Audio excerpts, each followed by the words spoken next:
A Paixão de Cristo. Nós estaremos apresentando e comentando o conteúdo do 19º capítulo do Evangelho de João. Cristo acusado perante Pilatos. Em João 19 versos 1 a 15 lemos o seguinte. Então, por isso, Pilatos tomou a Jesus e mandou açoitá-lo. Os soldados, tendo tecido uma coroa de espinhos, puseram-lhe na cabeça e vestiram-no com um manto de púrpura. Chegavam-se a ele e diziam, Salve, Rei dos Judeus! E davam-lhe bofetadas. Outra vez saiu Pilatos e lhes disse, Eis que eu vou-lo apresento, para que saibais que eu não acho nele crime algum. Saiu, pois, Jesus trazendo a coroa de espinhos e o manto de púrpura. Disse-lhes Pilatos, Eis o homem. Ao verem-no, os principais sacerdotes e os seus guardas gritaram, Crucifica-o! Crucifica-o! Disse-lhes Pilatos, Tomai-o vós outros e crucificai-o, porque eu não acho nele crime algum.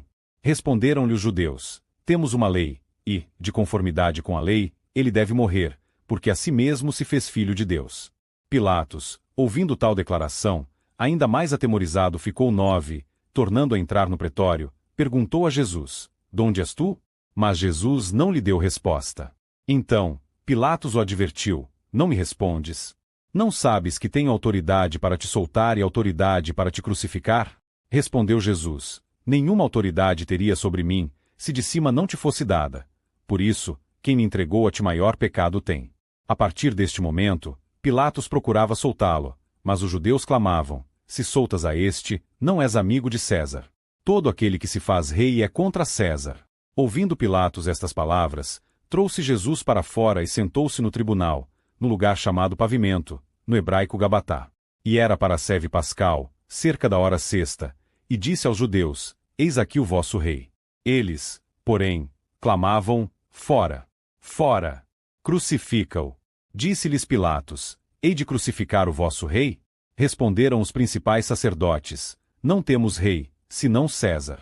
Aqui está um testemunho adicional do julgamento injusto que eles deram a nosso Senhor Jesus. Os promotores conduzindo com grande confusão entre o povo, e o juiz com grande confusão em seu próprio peito. Entre ambos a narrativa é tal que não é facilmente reduzida ao método. Devemos, portanto, tomar as partes como elas estão. O juiz abusa do prisioneiro, embora o declare inocente, e espera com isso pacificar os promotores, em que sua intenção, se de fato foi boa, de forma alguma justificará seus procedimentos, que foram palpavelmente injustos. Ele ordenou que ele fosse açoitado como criminoso. Pilatos, vendo o povo tão ultrajado, e ficando desapontado com seu projeto de soltá-lo à escolha do povo, agarrou Jesus e o açoitou, isto é, nomeou os algozes que o serviam para fazer isso. Bede é de opinião que Pilatos açoitou o próprio Jesus com suas próprias mãos, porque é dito, ele o pegou e açoitou, para que isso fosse feito favoravelmente. Mateus e Marcos mencionam sua flagelação após sua condenação, mas aqui parece ter sido antes.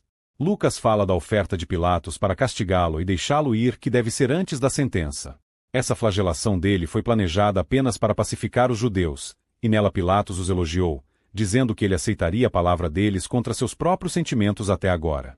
As flagelações romanas eram geralmente muito severas, não limitadas, como entre os judeus, a 40 açoites. No entanto, a essa dor e vergonha Cristo se submeteu por nossa causa. Para que se cumprisse a Escritura, que falava de ele ter sido ferido e afligido, e o castigo da nossa paz estar sobre ele, de ele dar as costas aos batedores, dos lavradores que aravam nas suas costas. Ele mesmo também predisse isso. Para que pelas suas pisaduras possamos ser curados. Merecemos ter sido castigados com chicotes e escorpiões, e espancados com muitos açoites, por termos conhecido a vontade de nosso Senhor e não a termos feito. Mas Cristo sofreu os açoites por nós, suportando a vara da ira de seu Pai. O desígnio de Pilatos ao açoitá-lo era que ele não fosse condenado, o que não teve efeito, mas insinuou qual era o desígnio de Deus, que ele sendo açoitado pudesse evitar que fossemos condenados, tendo comunhão em seus sofrimentos, e isso teve efeito. O médico açoitado, e assim o paciente foi curado. Que os açoites, por causa dele, possam ser santificados e facilitados para seus seguidores. E eles poderiam, como fizeram, regozijar-se nessa vergonha, como fez Paulo, que estava em açoites acima da medida. As chicotadas de Cristo removem o aguilhão deles e alteram sua propriedade. Somos corrigidos pelo Senhor, para que não sejamos condenados com o mundo.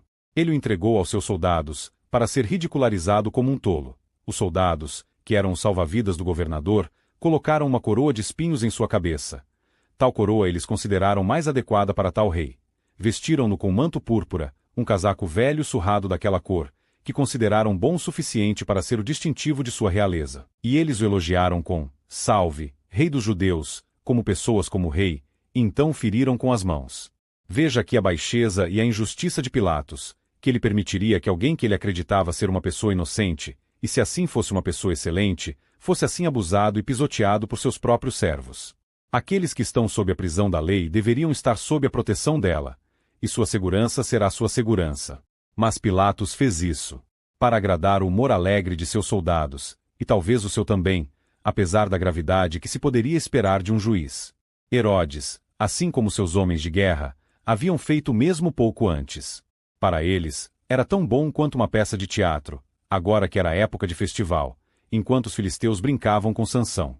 Para agradar o humor malicioso dos judeus e para gratificá-los, que desejavam que toda desgraça possível fosse feita a Cristo e que as maiores indignidades fossem impostas a ele.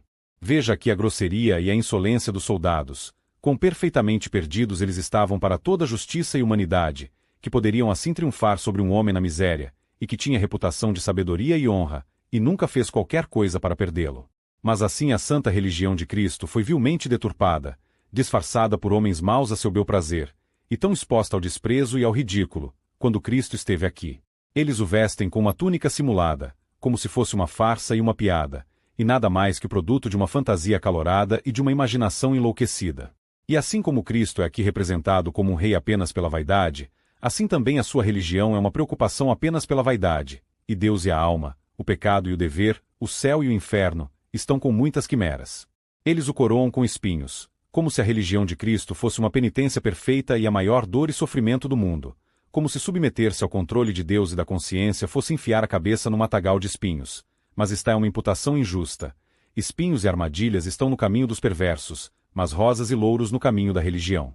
Veja aqui a maravilhosa condescendência de nosso Senhor Jesus em seus sofrimentos por nós.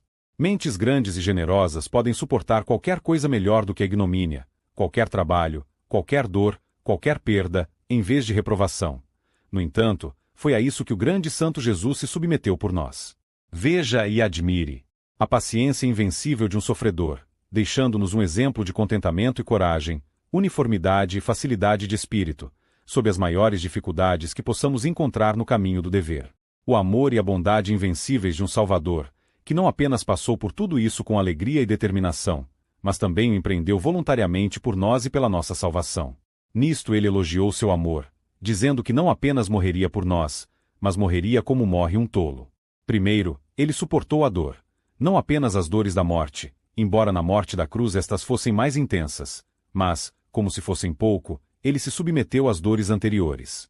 Devemos reclamar de um espinho na carne e de sermos esbofeteados pela aflição, porque precisamos disso para esconder de nós o orgulho, quando Cristo se humilhou para suportar aqueles espinhos na cabeça e essas bofetadas, para nos salvar e nos ensinar. Em segundo lugar, ele desprezou a vergonha da túnica de um tolo, e o respeito falso que lhe foi prestado, com: Salve, Rei dos Judeus. Se em algum momento formos ridicularizados por fazer o bem, não nos envergonhemos, mas glorifiquemos a Deus, pois assim somos participantes dos sofrimentos de Cristo. Aquele que prestou essas falsas honras foi recompensado com honras reais, e nós também o faremos, se pacientemente sofrermos vergonha por ele. Pilatos, tendo assim abusado do prisioneiro, apresenta aos procuradores, na esperança de que agora ficassem satisfeitos e desistissem da acusação. 4. Aqui ele propõe duas coisas à consideração deles. Que ele não encontrou nada nele que o tornasse desagradável para o governo romano, não encontro nele nenhuma culpa, ou demiam Aetiam Eurisco, não encontro nele a menor culpa ou causa de acusação. Após uma investigação mais aprofundada, ele repete a declaração que fez. Nisto ele se condena. Se ele não encontrou nenhuma falha nele, por que o açoitou? Por que permitiu que ele fosse abusado? Ninguém deve ficar doente, exceto aqueles que estão doentes. Ainda assim, muitos brincam e abusam da religião. Mas, mesmo assim, se forem sérios, não podem deixar de admitir que não encontram nenhuma falha nela. Se não encontrou nenhuma culpa nele, por que o levou aos seus promotores e não o libertou imediatamente, como deveria ter feito? Se Pilatos tivesse consultado apenas a sua própria consciência, ele não teria açoitado nem crucificado. Mas, pensando em resolver o assunto, em agradar o povo açoitando a Cristo, e salvar sua consciência não crucificando, eis que ele faz as duas coisas, ao passo que, Se a princípio ele tivesse resolvido crucificá-lo, não precisava tê-lo açoitado. É comum que aqueles que pensam em evitar pecados maiores, aventurando-se em pecados menores, esbarrem em ambos. Que ele tinha feito aquilo que o tornaria menos perigoso para eles e para o seu governo. Ele o trouxe até eles, usando a coroa de espinhos, com a cabeça e o rosto ensanguentados, e disse: Eis o homem de quem vocês têm tanto ciúme, insinuando que, embora o fato de ele ser tão popular pudesse ter-lhes dado algum motivo para temer que o seu interesse pelo país diminuísse o deles, mas ele tomou uma atitude eficaz para evitá-lo, tratando-o como um escravo e expondo ao desprezo, após o que supôs que o povo nunca olharia com qualquer respeito, nem ele jamais poderia recuperar sua reputação novamente. Mal pensava Pilatos com que veneração até mesmo esses sofrimentos de Cristo seriam comemorados nos séculos posteriores pelos melhores e maiores homens, que se gloriariam naquela cruz e naquelas chicotadas que ele pensava que teriam sido para ele e seus seguidores um sinal perpétuo e indelével de censura. Observe aqui nosso Senhor Jesus se mostra vestido com todas as marcas de ignomínia. Ele saiu, disposto a ser um espetáculo e a ser vaiado, como sem dúvida ele estava quando saiu com esse traje, sabendo que ele estava preparado para ser um sinal contra o qual deveria ser falado. Ele saiu assim carregando nossa reprovação? Saiamos até ele levando seu vitupério. Como Pilatos o mostra, Pilatos lhes disse: Eis aqui o homem. Ele lhes disse: Assim é o original, e, sendo Jesus o antecedente imediato, não vejo inconveniente em supor que estas sejam as próprias palavras de Cristo. Ele disse: Eis o homem contra quem você está tão exasperado. Mas algumas das cópias gregas, e a maioria dos tradutores, fornecem-no como nós, disse-lhes Pilatos, com o objetivo de apaziguá-los. Eis o homem. Não tanto para mover sua piedade, eis um homem digno de sua compaixão, mas para silenciar seus ciúmes, eis um homem que não merece sua suspeita, um homem de quem você não poderá mais temer nenhum perigo. Sua coroa foi profanada e lançada ao chão, e agora toda a humanidade zombará dele. A palavra, porém, é muito comovente. Eis o homem. É bom que cada um de nós, com os olhos da fé, contemple o homem Cristo Jesus em seus sofrimentos. Eis este rei com a coroa com que sua mãe o coroou, a coroa de espinhos. Observe-o e seja adequadamente afetado pela visão. Contemple-o e chore por causa dele. Contemple-o e ame-o. Continue olhando para Jesus. Os promotores, em vez de serem pacificados, ficaram ainda mais exasperados. Observe aqui o seu clamor e indignação. Os principais sacerdotes, que lideravam a multidão, gritaram com fúria e indignação, e seus oficiais, ou servos, que deveriam dizer o que disseram, juntaram-se a eles no clamor: Crucifica-o, crucifica-o. O povo comum talvez tivesse concordado com a declaração de inocência de Pilatos, mas os seus líderes, os sacerdotes, fizeram com que errassem. Agora, com isso, parece que a malícia deles contra Cristo era irracional e muito absurda, na medida em que eles se oferecem para não cumprir suas acusações contra ele, nem para se oporem ao julgamento de Pilatos a respeito dele. Mas, embora seja inocente, ele deve ser crucificado. Era insaciável e muito cruel. Nem o extremo de sua flagelação, nem sua paciência sob ela, nem as ternas exposições do juiz puderam acalmá-los em nada. Não, nem a brincadeira em que Pilatos transformou a causa poderia colocá-los em um humor agradável. Foi violento e extremamente resoluto. Eles farão as coisas à sua maneira e arriscarão o favor do governador, a paz da cidade e a sua própria segurança, em vez de diminuir ao máximo as suas exigências. Eles foram tão violentos ao atropelar nosso Senhor Jesus e ao clamar: Crucifique-o, crucifique-o. E não seremos vigorosos e zelosos em promover seu nome e clamar: Coroem-no, coroem-no. Será que o ódio deles por ele intensificou seus esforços contra ele? E nosso amor por ele não acelerará nossos esforços por ele e seu reino? O cheque que Pilatos deu à sua fúria, ainda insistindo na inocência do prisioneiro: levai-o e crucificai-o, se for necessário que seja crucificado. Isto é falado ironicamente. Ele sabia que eles não poderiam, não ousariam, crucificá-lo. Mas é como se ele dissesse: você não deve fazer de mim um escravo para sua malícia. Não posso, com a consciência tranquila, crucificá-lo. Uma boa decisão, se ele a tivesse mantido. Ele não encontrou nenhuma culpa nele, portanto, não deveria ter continuado a negociar com os promotores. Aqueles que estariam a salvo do pecado deveriam ser surdos à tentação. Não, ele deveria ter protegido o prisioneiro de seus insultos. Para que ele estava armado com poder, se não para proteger os feridos? Os guardas dos governadores deveriam ser os guardas da justiça. Mas Pilatos não teve coragem suficiente para agir de acordo com a sua consciência, e sua covardia o atraiu para uma armadilha. A outra cor que os promotores deram à sua exigência: temos uma lei, e pela nossa lei, se estivesse em nosso poder executá-la, ele deveria morrer, porque ele se fez filho de Deus. Agora observe aqui. Eles se vangloriavam da lei, mesmo quando, ao violarem a lei, desonravam a Deus, como é acusado dos judeus. Eles tinham de fato uma lei excelente, que excedia em muitos estatutos e julgamentos de outras nações, mas em vão eles se vangloriaram de sua lei, quando abusaram dela para propósitos tão ruins. Eles descobrem uma malícia inquieta e inveterada contra nosso Senhor Jesus. Quando não conseguiram irritar Pilatos contra ele, alegando que ele se fingia rei, insistiram nisso, que ele se fingia um Deus. Assim, eles viram todas as pedras para tirá-lo.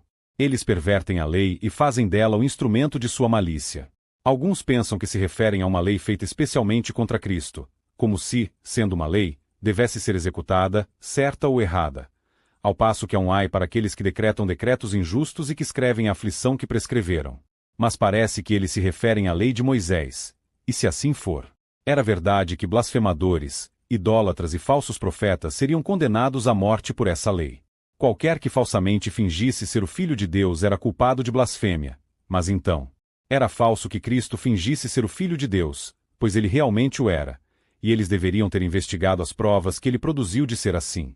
Se ele dissesse que era o Filho de Deus, e o escopo e a tendência de sua doutrina não fossem atrair as pessoas de Deus, mas trazê-las até ele, e se ele confirmasse sua missão e doutrina por milagres, como sem dúvida ele fez, além de qualquer contradição, pela sua lei eles deveriam ouvi-lo, Deuteronômio 18 versos 18 e 19, e, se não fizessem, seriam eliminados. Aquilo que era sua honra, e poderia ter sido a felicidade deles, se eles não tivessem permanecido em sua própria luz, eles imputam a ele como um crime, pelo qual ele não deveria ser crucificado, pois esta não era uma morte infligida por sua lei. O juiz traz o prisioneiro novamente para julgamento, com base nesta nova sugestão. Observe a preocupação de Pilatos quando ouviu esta alegação. Quando ouviu que seu prisioneiro fingia não apenas a realeza, mas a divindade, ele ficou com mais medo. Isso o envergonhou mais do que nunca e tornou o caso mais difícil nos dois sentidos, pois havia maior perigo de ofender o povo se ele o absolvesse, pois ele sabia o quanto as pessoas eram ciumentas pela unidade da divindade, e que aversão elas agora tinham por outros deuses. E, portanto, embora ele pudesse esperar pacificar a raiva deles contra um pretenso rei, ele nunca poderia reconciliá-los com um pretenso Deus. Se isso estiver na origem do tumulto, pensa Pilatos, não será desligado com uma piada. Havia maior perigo de ofender sua própria consciência se o condenasse. Será ele, pensa Pilatos, que se faz filho de Deus? E se isso provasse que ele o é? O que será de mim então? Até a consciência natural faz com que os homens tenham medo de serem encontrados lutando contra Deus. Os pagãos tinham algumas tradições fabulosas de divindades encarnadas que apareciam às vezes em circunstâncias adversas e eram maltratadas por alguns que pagaram caro por isso. Pilatos teme não ter uma premonição. Seu exame mais aprofundado de nosso Senhor Jesus em seguida. Para poder dar aos promotores toda a justiça que eles desejassem, ele retomou o debate, entrou na sala de julgamento e perguntou a Cristo: de onde és? Observe o local que ele escolheu para este exame. Ele entrou na sala de julgamento em busca de privacidade, para que pudesse ficar longe do barulho e clamor da multidão e pudesse examinar a coisa mais de perto. Aqueles que desejam descobrir a verdade tal como é em Jesus devem sair do barulho do preconceito e retirar-se, por assim dizer, para a sala de julgamento, para conversar somente com Cristo. A pergunta que ele lhe fez: de onde você é? Você é dos homens ou do céu? De baixo ou de cima? Ele já havia perguntado diretamente: você é um rei? Mas aqui ele não pergunta diretamente: você é o Filho de Deus? Para que ele não parecesse interferir nas coisas divinas com muita ousadia. Mas, em geral, de onde você é? Onde você estava e em que mundo você existia antes de vir a este mundo? O silêncio de nosso Senhor Jesus quando foi examinado sobre este assunto, mas Jesus não lhe deu resposta. Este não foi um silêncio taciturno, em desacato ao tribunal, nem porque ele não sabia o que dizer, mas foi um silêncio paciente, para que a Escritura pudesse ser cumprida, como uma ovelha diante dos tosqueadores fica muda. Então ele não abriu a boca, e sim com este silêncio expressava em voz alta sua submissão à vontade de seu Pai em seus sofrimentos atuais, aos quais ele se acomodou e se preparou para suportar. Ele ficou em silêncio, porque não diria nada que atrapalhasse seus sofrimentos.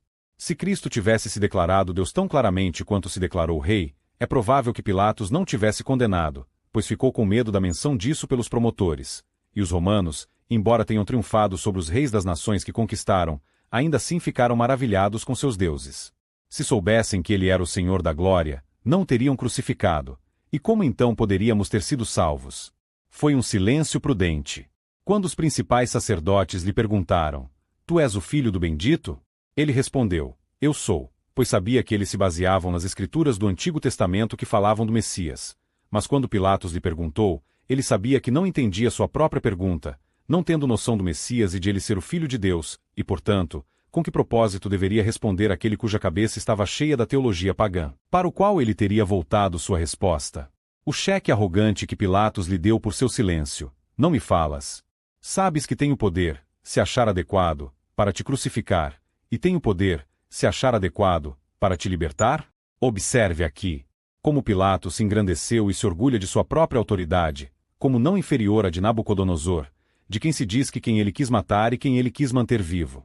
Os homens no poder tendem a ficar orgulhosos com seu poder, e quanto mais absoluto e arbitrário for, mais gratifica e agrada o seu orgulho. Mas ele amplia seu poder a um grau exorbitante quando se vangloria de ter poder para crucificar alguém que se declarou inocente, pois nenhum príncipe ou potentado tem autoridade para fazer o que é errado. Só podemos fazer aquilo que pudermos fazer com justiça. Como ele pisoteia nosso bendito Salvador: Não falas comigo? Ele reflete sobre ele, primeiro, como se ele fosse desobediente e desrespeitoso com as autoridades, não falando quando lhe falavam. Em segundo lugar, como se ele fosse ingrato com alguém que foi terno com ele: Não falas comigo que trabalhei para garantir a tua libertação? Terceiro, como se ele fosse imprudente consigo mesmo: Não falarás para te purificar com alguém que esteja disposto a te purificar? Se Cristo realmente tivesse procurado salvar sua vida, agora seria a hora de falar. Mas o que ele tinha que fazer era dar a vida. A resposta pertinente de Cristo a esta verificação, onde ele corajosamente repreende sua arrogância e retifica seu erro: Por maior que você pareça e fale, você não poderia ter nenhum poder contra mim, nenhum poder para flagelar, nenhum poder para crucificar, a menos que te fosse dado do alto. Embora Cristo não tenha achado adequado responder-lhe quando ele era impertinente, então não responda ao tolo de acordo com sua loucura, para que você também não seja como ele. Ainda assim ele achou adequado responder-lhe quando ele era impertinente. Então responda ao tolo de acordo com a sua insensatez, para que ele não seja sábio aos seus próprios olhos. Quando Pilatos usou seu poder, Cristo submeteu-se silenciosamente a ele. Mas, quando se orgulhou disso, fez com que ele próprio conhecesse. Todo o poder que tens te é dado do alto, o que pode ser entendido de duas maneiras. Primeiro, como lembrá-lo de que seu poder em geral, como magistrado, era um poder limitado, e ele não podia fazer mais do que Deus permitiria que ele fizesse. Deus é a fonte de poder, e os poderes que existem, como são ordenados por ele e derivados dele, também estão sujeitos a ele. Eles não deveriam ir além do que sua lei lhes ordena. Eles não podem ir além do que sua providência lhes permite. Eles são a mão e a espada de Deus. Embora o machado possa se gabar contra aquele que com ele corta, ainda assim ele é apenas uma ferramenta. Is 10.5 deixa os orgulhosos opressores saberem que existe alguém superior a eles, a quem eles devem prestar contas. E que isso silencia as murmurações dos oprimidos, é o Senhor. Deus ordenou que Simei amaldiçoasse Davi, e deixe-os confortar o fato de que seus perseguidores não podem fazer mais do que Deus lhes permite.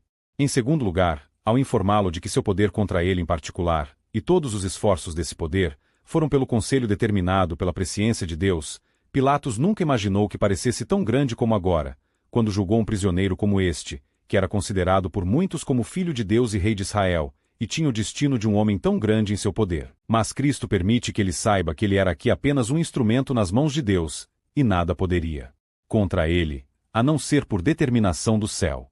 Ele suavemente desculpa e atenua seu pecado, em comparação com o pecado dos líderes. Portanto, aquele que me entregou te está sob maior culpa. Pois tu, como magistrado, tens poder do alto e estás em teu lugar. O teu pecado é menor que o deles que, por inveja e malícia, te incitam a abusar do teu poder.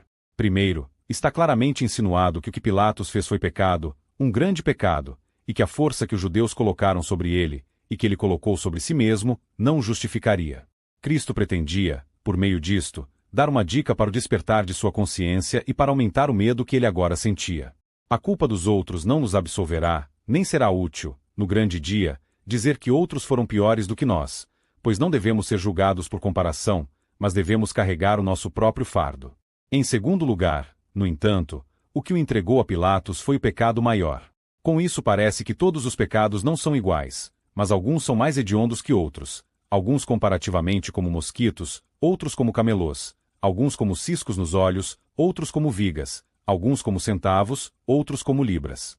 Aquele que entregou Cristo a Pilatos foi o povo dos judeus, que clamou: crucifica-o, crucifica-o.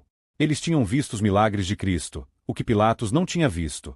Para eles o Messias foi enviado primeiro. Eles eram seus, e para eles, que agora estavam escravizados, um Redentor deveria ter sido muito bem-vindo e, portanto, era muito pior para eles aparecerem contra ele do que para Pilatos.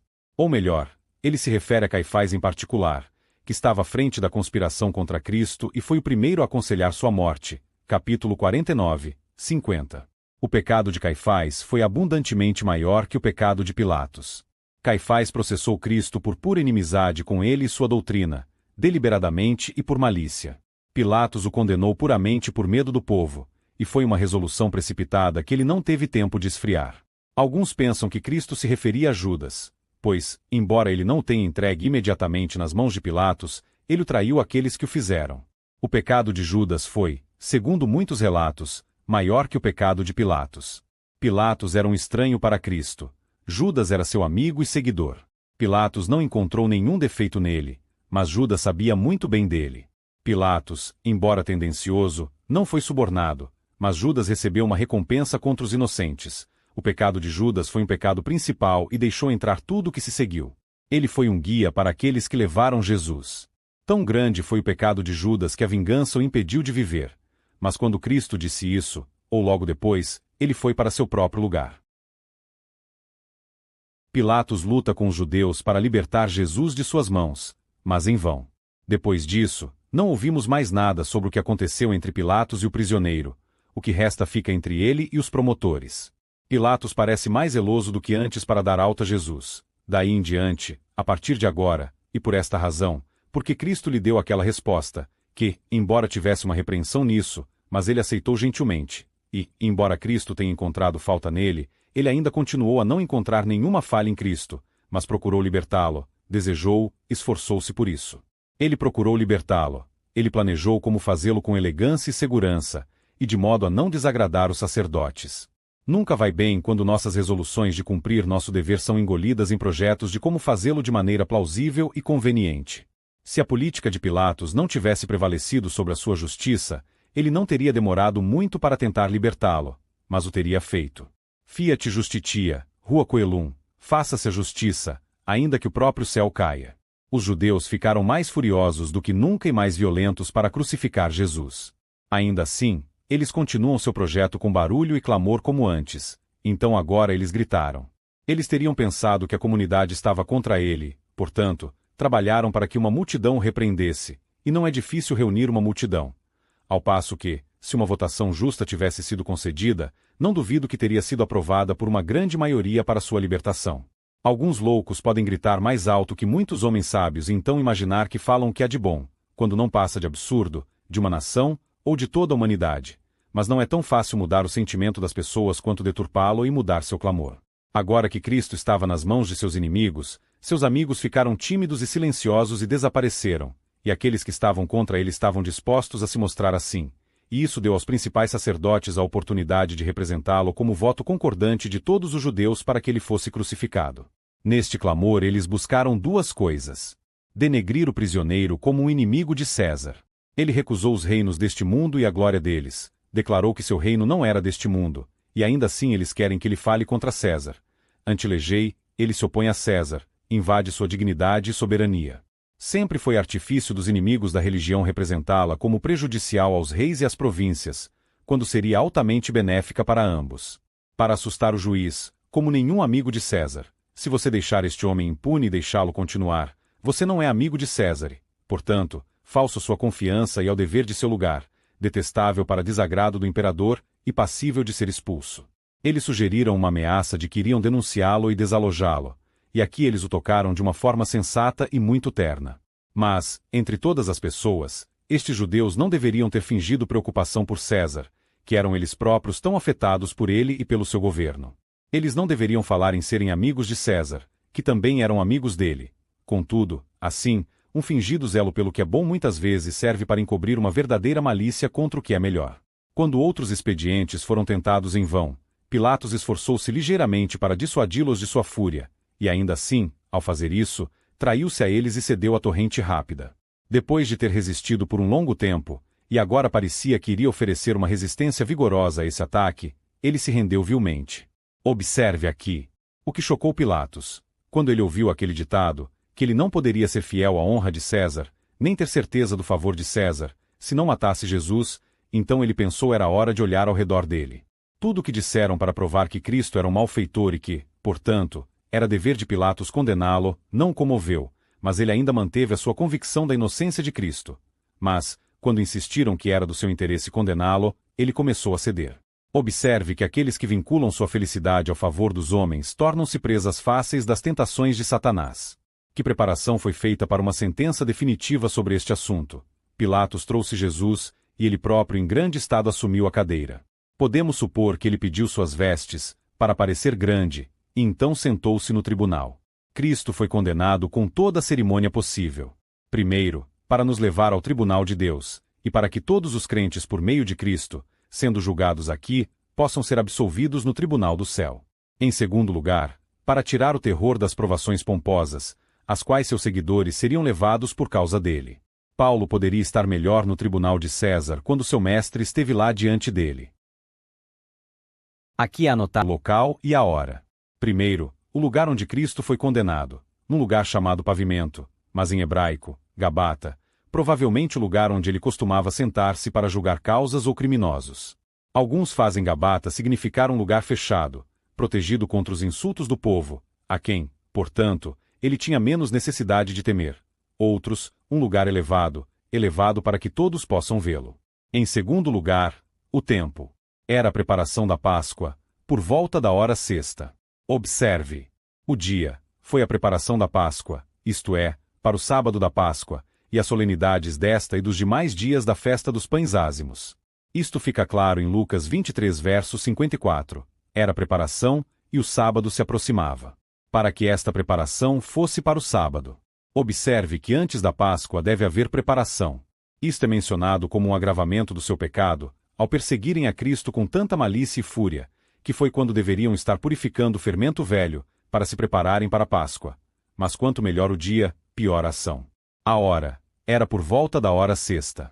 Mas deveria parecer entrar aqui, não como uma determinação precisa do tempo, mas como um agravamento adicional do pecado dos seus promotores, que eles estavam pressionando a acusação, não apenas num dia solene, o dia da preparação, mas da terceira sexta hora, que era, como chamamos, o horário da igreja. Naquele dia, eles estavam empregados nesta maldade. De modo que naquele dia, embora fossem sacerdotes, abandonaram o serviço do templo, pois não deixaram Cristo até a hora sexta, quando começaram as trevas, o que os assustou.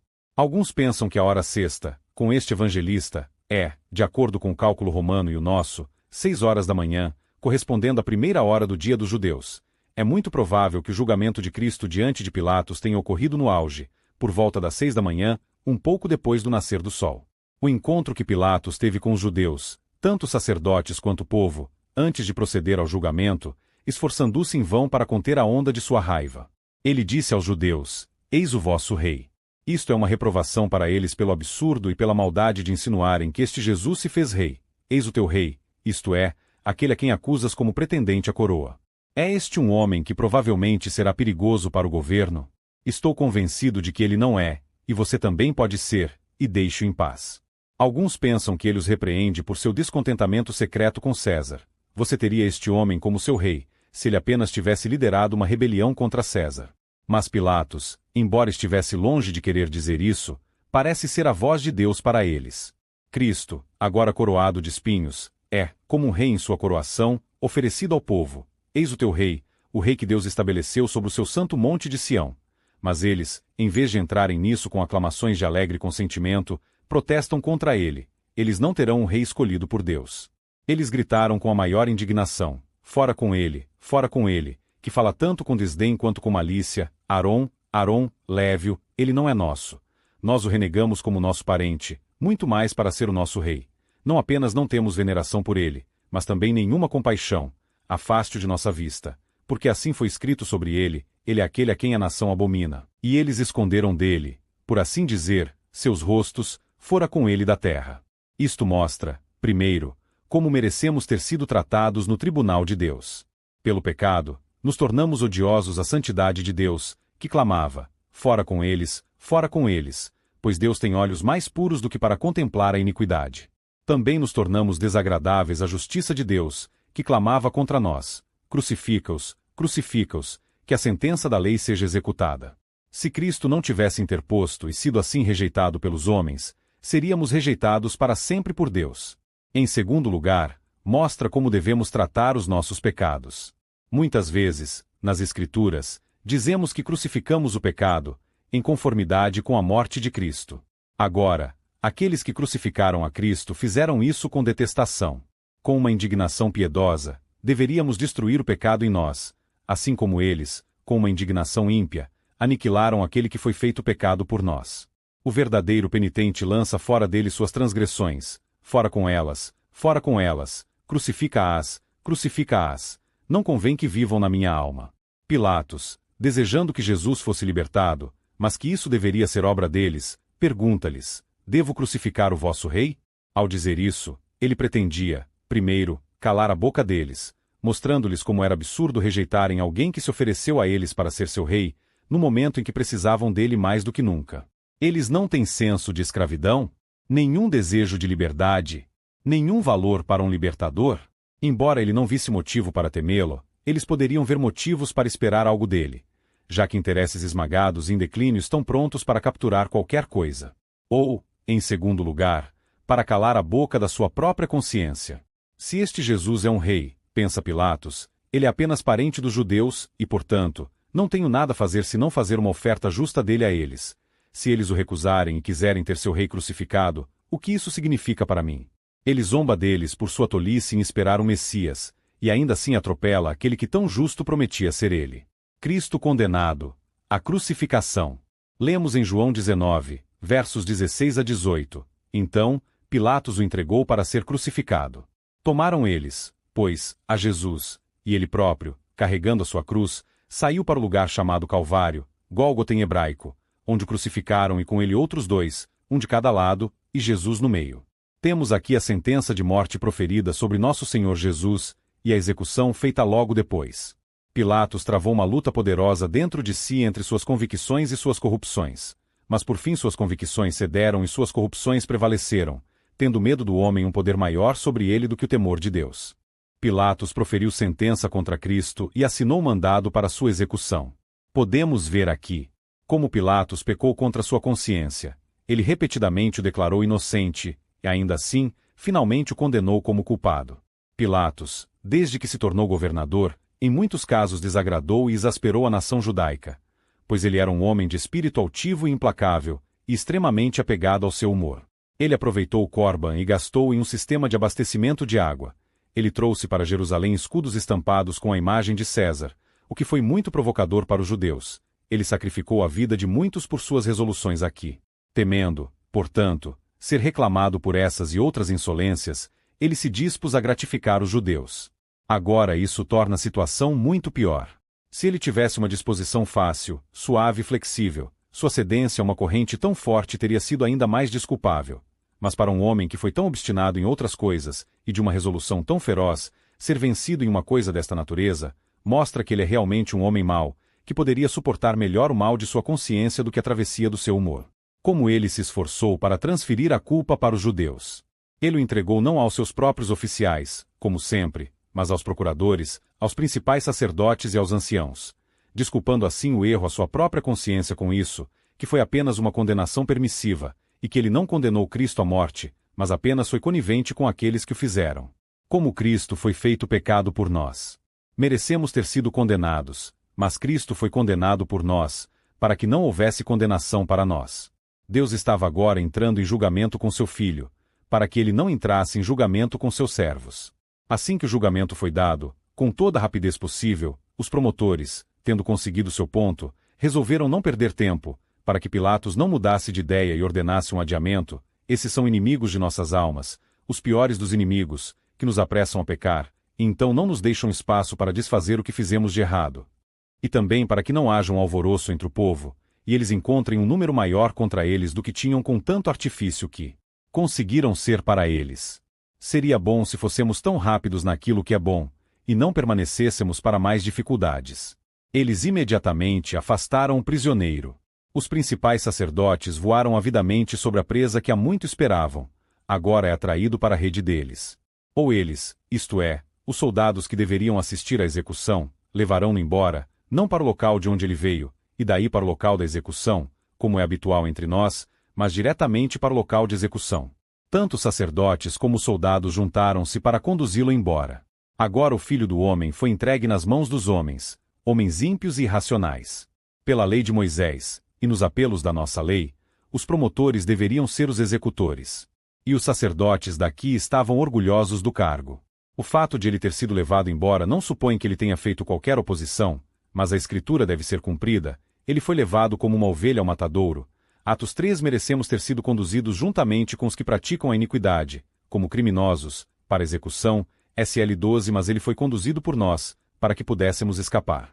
Para aumentar a sua miséria, obrigaram-no, enquanto pôde, a carregar a sua cruz, segundo o costume entre os romanos. Portanto, Furcifer era entre eles um nome de reprovação. Suas cruzes não ficavam de pé constantemente, como fazem nossas forças nos locais de execução, porque o malfeitor era pregado na cruz enquanto ela jazia no chão, então ela era levantada e fixada na terra, e removida quando a execução terminou e geralmente foi enterrado com o corpo, para que cada um que foi crucificado tivesse sua própria cruz.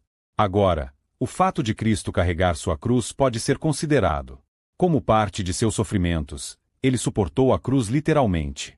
Era um pedaço de madeira longo e grosso, necessário para tal uso, e alguns pensam que não foi temperado nem cortado. O corpo abençoado do Senhor Jesus era terno e não estava acostumado a tais fardos. Ultimamente estava atormentado e cansado. Seus ombros estavam doloridos com as chicotadas que lhe haviam dado. Cada movimento da cruz renovaria sua dor e seria capaz de acertar em sua cabeça os espinhos com os quais foi coroado. No entanto, tudo isso ele suportou pacientemente. E foi apenas o começo das tristezas. Como respondendo ao tipo que veio antes dele, Isaque, quando seria oferecido, carregava a lenha na qual seria amarrado e com a qual seria queimado. Como muito significativo de seu empreendimento, o Pai colocou sobre ele a iniquidade de todos nós, e ele teve que tirar o pecado carregando-o em seu próprio corpo sobre o madeiro. Ele havia dito com efeito: sobre mim cai a maldição, pois ele foi feito maldição por nós, e portanto, sobre ele estava a cruz. Muito instrutivo para nós. Nosso Mestre ensinou a todos os seus discípulos a tomarem a cruz e segui-lo. Seja qual for a cruz que ele nos chama a carregar a qualquer momento, devemos lembrar que ele carregou a cruz primeiro, e ao carregá-la por nós, a tirou de nós em grande medida, pois assim ele tornou suave o seu jugo e o seu fardo leve. Ele carregou aquela ponta da cruz que continha maldição.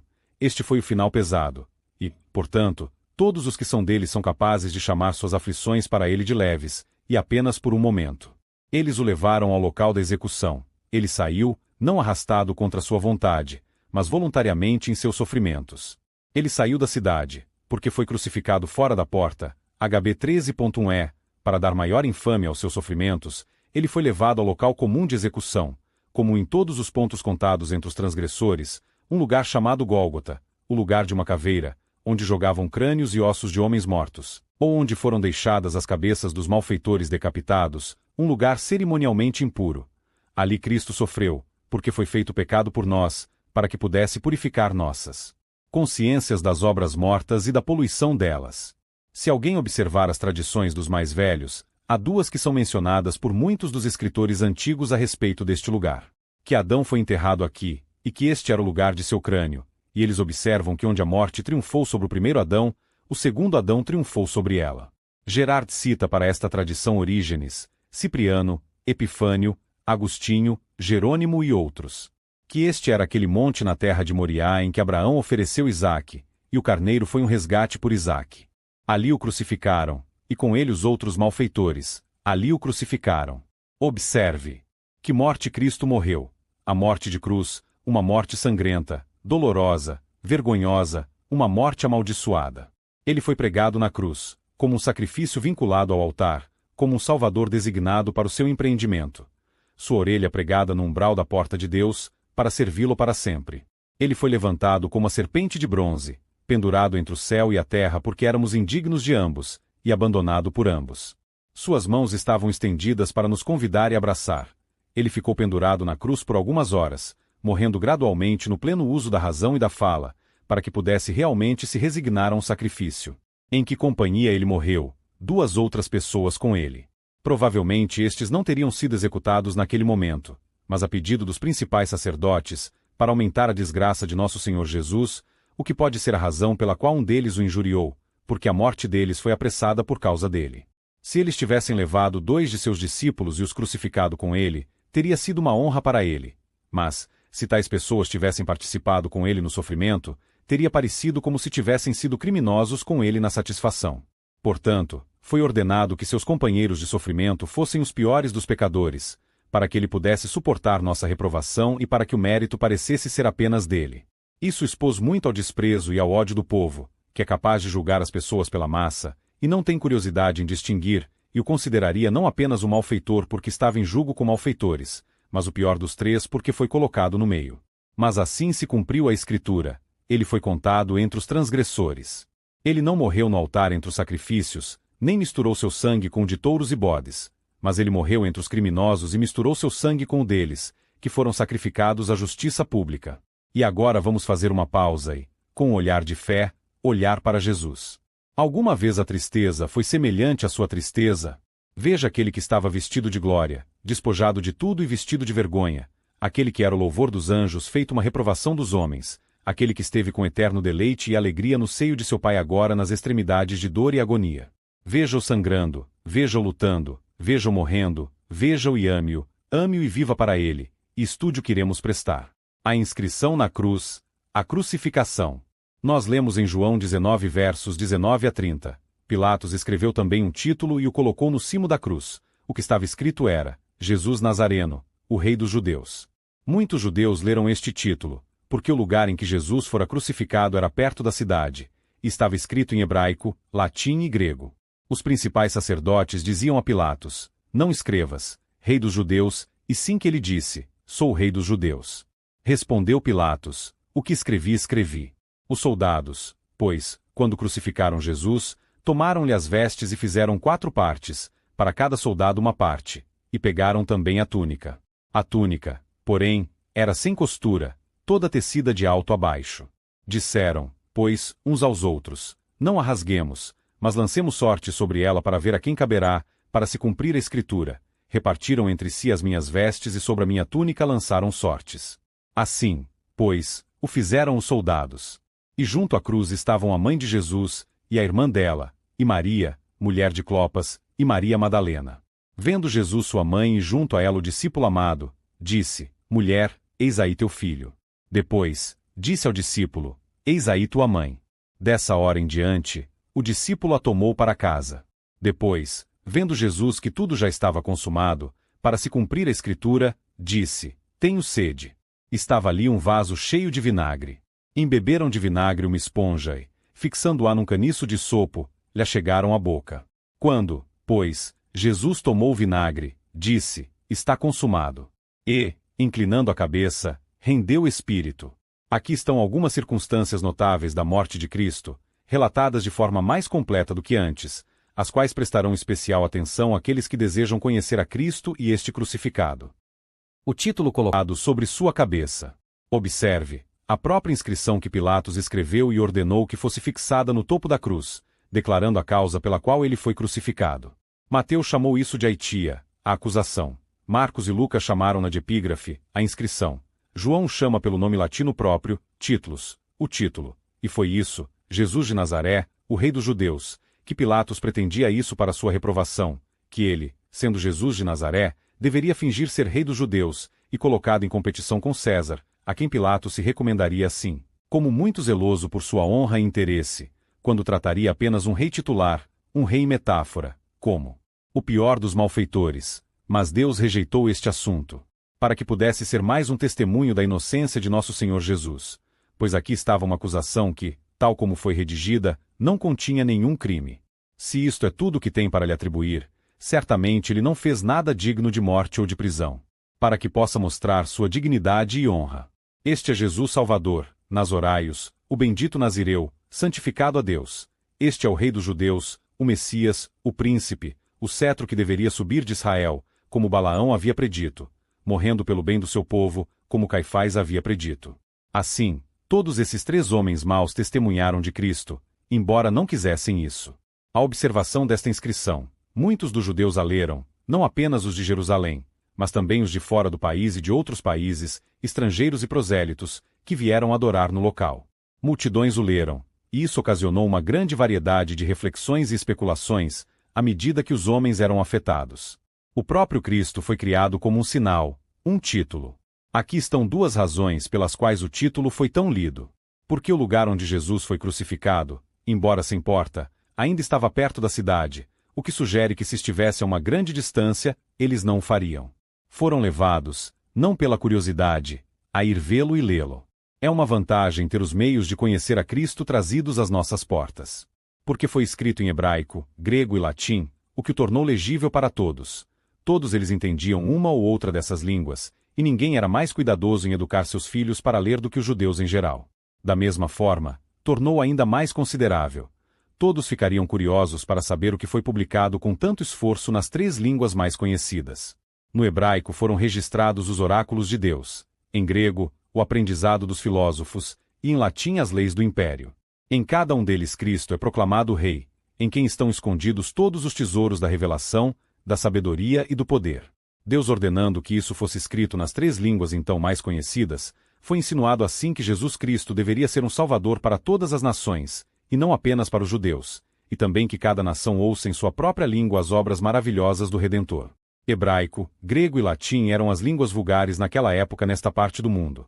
De modo que isso está tão longe de sugerir, como diriam os papistas, que a Escritura ainda deve ser retida nessas 3 línguas, que, pelo contrário, nos ensina que o conhecimento de Cristo deve ser difundido por todas as nações em sua própria língua, como veículo adequado dela, para que as pessoas possam conversar tão livremente com as Escrituras quanto com seus vizinhos. A ofensa cometida pelos promotores. Eles não queriam isso escrito, o rei dos judeus, mas ele disse de si mesmo, eu sou o rei dos judeus. Aqui eles se mostram muito rancorosos e maliciosos contra Cristo. Não bastava crucificá-lo, mas eles também deveriam crucificar o seu nome. Para se justificarem por lhe terem dado tão mau tratamento, consideraram-se preocupados em dar-lhe um mau caráter e representá-lo como um usurpador de honras e poderes aos quais não tinha direito. Tolamente ciumento da honra de sua nação. Embora fossem um povo conquistado e escravizado, ainda assim eles se preocupavam tanto com o rigor de sua reputação que desprezavam que fosse dito que este era seu rei. Muito impertinente e problemático para Pilatos. Eles não podiam deixar de ter consciência de que o haviam forçado, contra sua vontade, a condenar Cristo, e ainda assim, em algo tão trivial como esse, continuam a provocá-lo. E foi ainda pior porque, embora o tivessem acusado de fingir ser o rei dos judeus, ainda assim não o provaram, nem ele nunca o disse. A resolução do juiz de aderir a ela. O que escrevi, escrevi e não alterarei para agradá-los. Assim, uma afronta foi colocada sobre os principais sacerdotes, que ainda estariam ditando. Parece, pela maneira de falar de Pilatos, que ele estava desconfortável consigo mesmo por ceder a eles e irritado com eles por forçá-lo a isso e, portanto, ele estava resolvido a ficar zangado com eles, e por esta inscrição ele insinua que, apesar de suas pretensões, eles não eram sinceros em suas afeições por César e seu governo. Eles estavam dispostos a ter um rei dos judeus, se pudessem ter um em mente. Que um rei como este, tão pobre e desprezível, era bom o suficiente para ser o rei dos judeus, e este seria o destino de todos os que ousassem opor-se ao poder romano. Que eles foram muito injustos e irracionais ao processar este Jesus, quando não havia culpa nele. Nisto honra foi prestada ao Senhor Jesus. Pilatos persistiu com a resolução de que ele era o rei dos judeus. O que ele escreveu foi o que Deus escreveu primeiro e, portanto, ele não poderia alterá-lo. Pois assim foi escrito que o príncipe Messias seria eliminado. Daniel 9:2. Esta é, portanto, a verdadeira causa de sua morte. Ele morre porque o rei de Israel deve morrer assim. Quando os judeus rejeitam a Cristo e não aceitam como rei, Pilatos, um gentio, afirma que ele é um rei, o que foi uma prova do que aconteceu logo depois, quando os gentios se submeteram ao reino dos Messias, contra o qual os judeus incrédulos se rebelaram. A divisão de suas vestes entre os algozes, foram empregados 4 soldados que, quando crucificaram Jesus, o pregaram na cruz e a levantaram, e ele sobre ela, e nada mais deveria ser feito a não ser esperar sua morte através do extremo da dor. Como, conosco, quando o prisioneiro é despedido, eles foram fazer uma divisão com suas roupas, cada um reivindicando uma parte igual. E assim fizeram 4 partes, com o mesmo valor que puderam, para cada soldado uma parte. mas seu casaco, ou vestimenta, seja manto ou vestido, sendo uma bela peça, sem costura, tecido de cima para baixo, eles concordaram em lançar sorte sobre ele.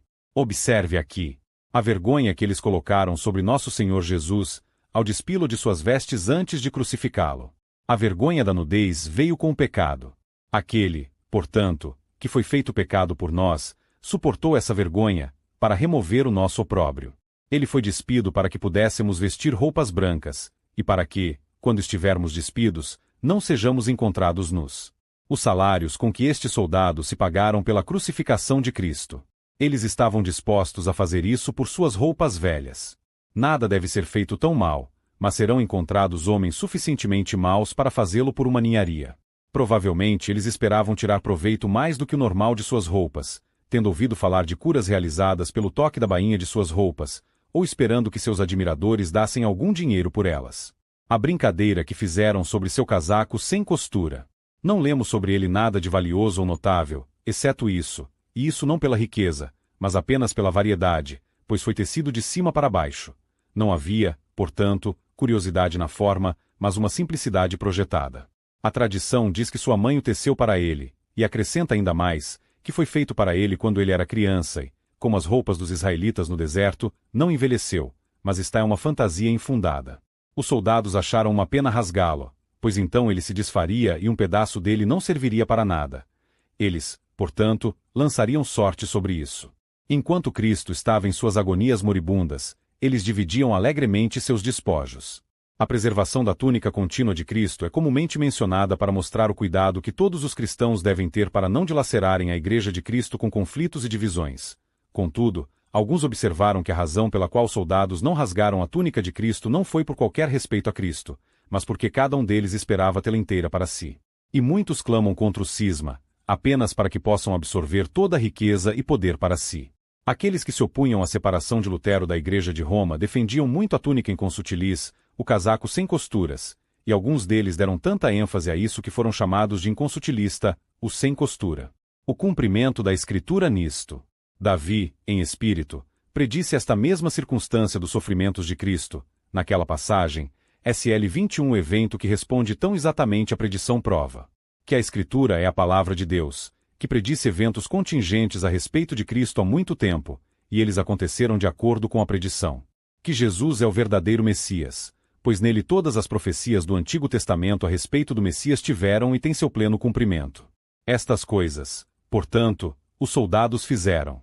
E ó cuidado que ele teve com sua pobre mãe. Sua mãe o acompanha até sua morte. Junto à cruz, o mais próximo possível, estavam sua mãe e alguns de seus parentes e amigos. A princípio eles ficaram próximos, como é dito aqui, mas depois, é provável, os soldados os obrigaram a ficar distantes, como é dito em Mateus e Marcos, ou eles próprios os retiraram do chão. Veja aqui o terno carinho dessas mulheres piedosas por nosso Senhor Jesus em seus sofrimentos. Quando todos os seus discípulos, exceto João, o abandonaram, eles continuaram a atendê-lo. Assim, os fracos eram como Davi. Eles não foram dissuadidos pela fúria do inimigo nem pelo horror da visão. Eles não puderam resgatá-lo nem aliviá-lo, mas o atenderam, para mostrar sua boa vontade. É uma construção ímpia e blasfema que alguns dos escritores papistas colocaram sobre a Virgem Maria em pé junto à cruz, que assim ela contribuiu para a satisfação que ele fez pelo pecado não menos do que ele, e assim se tornou uma comedianeira e comediadora, coadjutora em nossa salvação. Podemos facilmente supor que a aflição foi para essas pobres mulheres vê-lo assim abusado, especialmente para a Virgem abençoada. Agora se cumpriu a palavra de Simeão, uma espada traspassará a tua própria alma. Os tormentos dele eram as torturas dela. Ela estava na tortura, enquanto ele estava na cruz, e o coração dela sangrou com as feridas dele, e as censuras com que o repreendiam recaíam sobre aqueles que o assistiam. Podemos admirar com justiça o poder da graça divina em apoiar estas mulheres, especialmente a Virgem Maria, sob esta dura provação. Não encontramos sua mãe torcendo as mãos, ou arrancando os cabelos, ou rasgando as roupas, ou fazendo protestos, mas, com uma compostura maravilhosa, de pé junto à cruz, e seus amigos com ela. Certamente ela e eles foram fortalecidos por um poder divino a este grau de paciência. E certamente a Virgem Maria tinha uma expectativa mais plena de sua ressurreição do que as demais, que a apoiavam assim. Não sabemos o que podemos suportar até que sejamos provados, e então sabemos quem disse, minha graça te basta. Ele cuida ternamente de sua mãe quando ele morre. É provável que José, seu marido, já estivesse morto há muito tempo, e que seu filho Jesus a tivesse apoiado, e sua relação com ele tivesse sido sua manutenção. E agora que ele estava morrendo, o que seria dela? Ele a viu parada e conhecia seus cuidados e tristezas, e ele viu João parado não muito longe, e assim estabeleceu uma nova relação entre sua amada mãe e seu amado discípulo. Pois ele lhe disse: Mulher, eis o teu filho, por quem doravante deverás ter uma afeição maternal, e para ele, eis tua mãe, a quem deves pagar um dever filial. E assim, a partir daquela hora que nunca será esquecida, aquele discípulo a levou para sua própria casa. Veja aqui o cuidado que Cristo teve com sua querida mãe. Ele não estava tão preocupado com seus sofrimentos a ponto de esquecer seus amigos, cujas preocupações ele carregava em seu coração. Sua mãe, talvez, estivesse tão envolvida com seus sofrimentos que não pensou no que seria dela, mas ele admitiu esse pensamento. Prata e ouro ele não tinha para deixar, nem bens, reais ou pessoais. Os soldados apreenderam suas roupas, e não ouvimos mais falar da bolsa desde que Judas, que a carregava, se enforcou. Ele não tinha, portanto, outra maneira de sustentar sua mãe a não ser pelo interesse por um amigo, o que ele faz aqui. Ele a chama de mulher, não de mãe, não por qualquer desrespeito a ela, mas porque mãe teria sido uma palavra cortante para ela que já estava ferida no coração pela dor, como Isaque dizendo a Abraão, meu pai. Ele fala como alguém que não estava mais neste mundo, mas já estava morto para aqueles que lhe eram mais queridos. O fato de ele falar dessa maneira aparentemente leve com sua mãe, como havia feito anteriormente, tinha o objetivo de evitar e dar um cheque às honras indevidas que ele previu que seriam dadas a ela na igreja romana, como se ela fosse uma compradora conjunta com ele nas honras do Redentor. Ele a orienta a olhar para João como seu filho, contempla-o como teu filho, que está aí ao teu lado, e sê como uma mãe para ele. Veja aqui, primeiro, um exemplo de bondade divina, a ser observado para nosso encorajamento. Às vezes, quando Deus nos tira um conforto, ele suscita outro para nós, talvez onde não o procurávamos. Lemos sobre filhos que a igreja terá depois de ter perdido o outro, Is 42 que ninguém, portanto, considere que tudo se foi com uma cisterna seca, pois da mesma fonte outra pode ser preenchida. Em segundo lugar, um exemplo de dever filial, a ser observado para nossa imitação. Cristo ensinou aqui os filhos a proverem, com o máximo de suas forças, o conforto de seus pais idosos. Quando Davi estava angustiado, ele cuidou de seus pais e encontrou um abrigo para eles, um SM 22.3. Então filho de Davi aqui. Os filhos, ao morrerem, de acordo com sua capacidade, devem sustentar seus pais, se sobreviverem a eles, e precisarem de sua bondade. A confiança que ele depositou no discípulo amado. É para ele que ele diz, eis tua mãe, isto é, eu a recomendo aos teus cuidados, seja tu como um filho para ela para guiá-la, e não a abandones quando envelhecer. Agora! Esta foi uma honra atribuída a João e um testemunho tanto de sua prudência quanto de sua fidelidade. Se aquele que sabe todas as coisas não soubesse que João o amava, não o teria feito guardião de sua mãe. É uma grande honra ser empregado de Cristo e receber qualquer um de seus interesses no mundo. Mas seria um cuidado e um encargo para João, mas ele aceitou alegremente e levou-a para sua própria casa, sem se opor aos problemas nem às despesas, nem às suas obrigações para com a sua própria família, nem à má vontade que pudesse contrair com isso. Observe que aqueles que realmente amam a Cristo e são amados por ele ficarão felizes com a oportunidade de prestar qualquer serviço a ele ou aos seus. A história diz que a Virgem Maria viveu com João em Jerusalém 11 anos e depois morreu. Outros, que ela viveu ir com ele para Éfeso. O cumprimento da Escritura, ao dar-lhe vinagre para beber. Observe quanto respeito Cristo demonstrou pela Escritura, sabendo que todas as coisas até agora foram cumpridas, para que se cumprisse a Escritura, que falava de ele ter bebido em seus sofrimentos, ele disse, tenho sede, isto é, ele pediu bebida. Não era nada estranho que ele estivesse com sede. Nós o encontramos com sede em uma jornada, e agora com sede quando ele estava no final de sua jornada. Bem, ele poderia ter sede depois de todo o trabalho e pressa que havia sofrido, e estando agora nas agonias da morte, pronto para expirar puramente pela perda de sangue e pelo extremo da dor. Os tormentos do inferno são representados por uma sede violenta na queixa do rico que implorava por uma gota d'água para refrescar a língua. Estaríamos condenados a essa sede eterna, se Cristo não tivesse sofrido por nós. Mas o motivo de sua reclamação é um tanto surpreendente. Foi a única palavra que ele pronunciou que parecia uma reclamação de seus sofrimentos exteriores. Quando o açoitaram e o coroaram de espinhos, ele não gritou, ó minha cabeça, ou, minhas costas. Mas agora ele chorou, estou com sede. Pois, Ele expressaria assim o trabalho de sua alma. E 5. Ele tinha sede da glorificação de Deus, da realização da obra de nossa redenção e do feliz resultado de seu empreendimento. Ele teria, portanto, o cuidado de ver a Escritura cumprida. Até então, tudo havia sido realizado, e ele sabia disso, pois isso era o que ele observara cuidadosamente o tempo todo. E agora ele se lembrou de mais uma coisa, que esta era a época adequada para a atuação.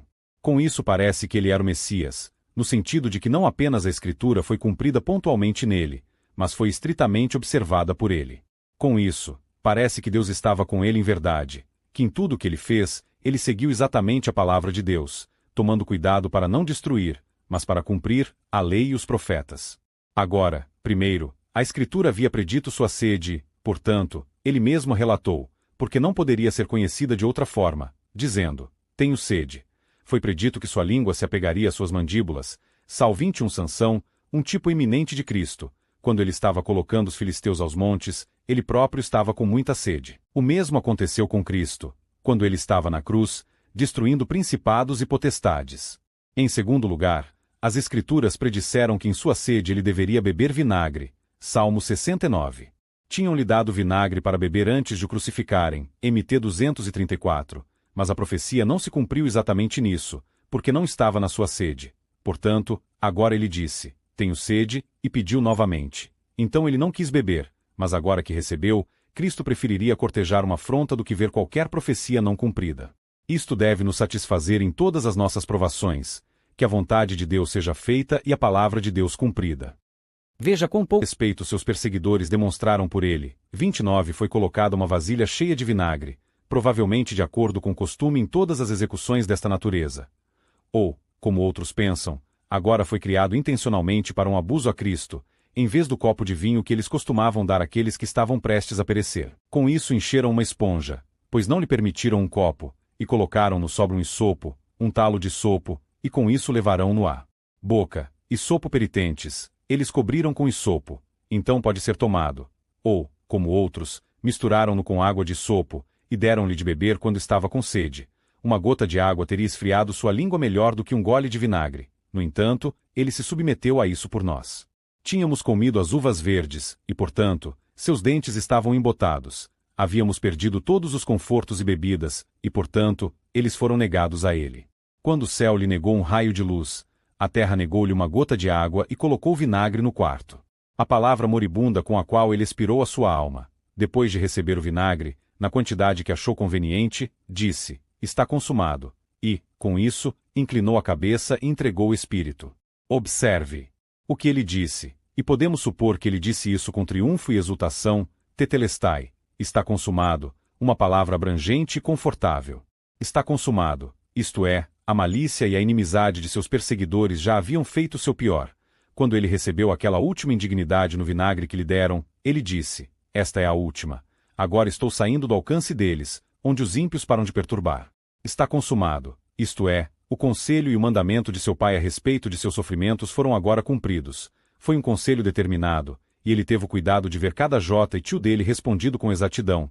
Atos 2 ele havia dito, quando entrou em seus sofrimentos: Pai, seja feita a tua vontade. E agora ele diz com prazer: está feito. Era sua comida e bebida para terminar seu trabalho. Capitão 4.34. E a comida e a bebida o refrescavam quando lhe deram fel e vinagre. Está consumado, isto é, todos os tipos e profecias do Antigo Testamento, que apontavam para os sofrimentos do Messias, foram cumpridos e respondidos. Ele fala como se, agora que lhe haviam dado vinagre, ele não pudesse se lembrar de nenhuma palavra do Antigo Testamento que se cumprisse entre ele e sua morte, mas que tivesse seu cumprimento. Tais como, ele foi vendido por 30 moedas de prata, suas mãos e pés foram perfurados, suas roupas foram divididas, etc. E agora que isso está feito. Está terminado. Está consumado, isto é, a lei cerimonial é abolida, e um período é posto em vigor para ela. A substância agora chegou e todas as sombras foram eliminadas. Agora mesmo o véu foi rasgado, o muro de separação foi derrubado, até mesmo a lei dos mandamentos contida nas ordenanças. A economia mosaica é dissolvida para dar lugar a uma esperança melhor. Está consumado, isto é, o pecado está consumado, e o fim da transgressão é dado, pela introdução de uma justiça eterna. Parece referir-se a Dan 2: o Cordeiro de Deus foi sacrificado para tirar o pecado do mundo, e está feito. Está terminado, isto é, seus sofrimentos estavam agora terminados, tanto os de sua alma quanto os de seu corpo. A tempestade passou, o pior já passou. Todas as suas dores e agonias chegaram ao fim, e ele está simplesmente indo para o paraíso, entrando na alegria que lhe está proposta. Todos os que sofrem por Cristo e com Cristo se consolem com isto, para que ainda por um pouco e também dirão, está consumado. 7. Está consumado, isto é, sua vida estava terminada, ele estava pronto para dar seu último suspiro, e agora ele não está mais neste mundo. Capitão, isto é como do bem-aventurado Paulo. 2 Timóteo 4 verso 7. Terminei a minha carreira. A minha corrida terminou, o meu copo acabou, mene, numerado e terminado. Todos nós devemos chegar a isso em breve. Está consumado, isto é, a obra de redenção e salvação do homem está agora concluída, pelo menos a parte mais difícil do empreendimento acabou. Uma plena satisfação é feita à justiça de Deus, um golpe fatal dado ao poder de Satanás, uma fonte de graça aberta que fluirá sempre, um alicerce de paz e felicidade lançado que nunca falhará. Cristo já havia realizado sua obra e a terminado. Capitão, pois, quanto a Deus, sua obra é perfeita. Quando eu começar, diz ele, também terminarei. E, como na compra, assim na aplicação do resgate, aquele que iniciou uma boa obra realizará. O mistério de Deus será consumado. O que ele fez? Ele abaixou a cabeça e entregou o Espírito. Ele foi voluntário em morrer, pois ele não era apenas o sacrifício, mas o sacerdote e o ofertante, e o animus oferentis, a mente do ofertante, estava presente no sacrifício. Cristo mostrou sua vontade em seus sofrimentos, pela qual somos santificados. Ele entregou o Espírito. Sua vida não foi extorquida à força, mas renunciada livremente. Ele disse, Pai, em tuas mãos entrego meu espírito, expressando assim a intenção deste ato. Entrego-me em resgate de muitos, e, consequentemente, ele desistiu de seu espírito, pagou o preço do perdão e da vida nas mãos de seu Pai. Pai, glorifique o teu nome. Ele abaixou a cabeça. Aqueles que foram crucificados, ao morrer, esticaram a cabeça para respirar e não baixaram a cabeça até que deram o último suspiro. Mas Cristo, para se mostrar ativo na morte, inclinou primeiro a cabeça, preparando-se, por assim dizer, para adormecer. Deus colocou sobre ele a iniquidade de todos nós, colocando-a na cabeça deste grande sacrifício, e alguns pensam que, ao inclinar a cabeça, ele daria a entender o peso que pesa sobre ele. A inclinação de sua cabeça mostra sua submissão à vontade de seu Pai e sua obediência até a morte. Ele se acomodou ao seu último trabalho, como Jacó, que colocou os pés na cama e depois entregou o Espírito. A crucificação. Lemos em João 19 versos 31 a 37. Então, os judeus, para que no sábado não ficassem os corpos na cruz, visto como era a preparação, pois era grande o dia daquele sábado, rogaram a Pilatos que se lhes quebrassem as pernas e fossem tirados. Os soldados foram e quebraram as pernas ao primeiro e ao outro que com ele tinham sido crucificados. Chegando-se, porém, a Jesus, como vissem que já estava morto, não lhe quebraram as pernas. Mas um dos soldados lhe abriu o lado com uma lança, e logo saiu sangue e água. Aquele que isto viu testificou, sendo verdadeiro seu testemunho, e ele sabe que diz a verdade, para que também vós creiais. E isto aconteceu para se cumprir a Escritura, nenhum dos seus ossos será quebrado. E outra vez diz a Escritura, eles verão aquele a quem traspassaram. Esta passagem relativa à perfuração do lado de Cristo após a sua morte é registrada apenas por este evangelista. Observe a superstição dos judeus que ocasionou isso, porque era preparação para o sábado, e aquele dia de sábado, por cair na semana da Páscoa, era um dia importante, para que pudessem mostrar uma veneração pelo sábado. Eles não queriam que os cadáveres permanecessem nas cruzes no dia de sábado, mas imploraram a Pilatos que suas pernas fossem quebradas, o que seria um despacho certo, mas cruel, e que então eles poderiam ser enterrados fora de vista. Observe aqui a estima que eles teriam pelo sábado que se aproximava, porque eram dos dias dos pães ázimos, e alguns consideram o dia da oferta das primícias. Todo sábado é um dia sagrado e um dia bom, mas este foi um dia importante, Megale Mera, um grande dia. Os sábados da Páscoa são dias importantes. Dias de sacramento, dias de ceia e dias de comunhão são dias importantes, e deve haver mais do que uma preparação comum para eles, para que estes possam ser realmente dias importantes para nós, como os dias do céu.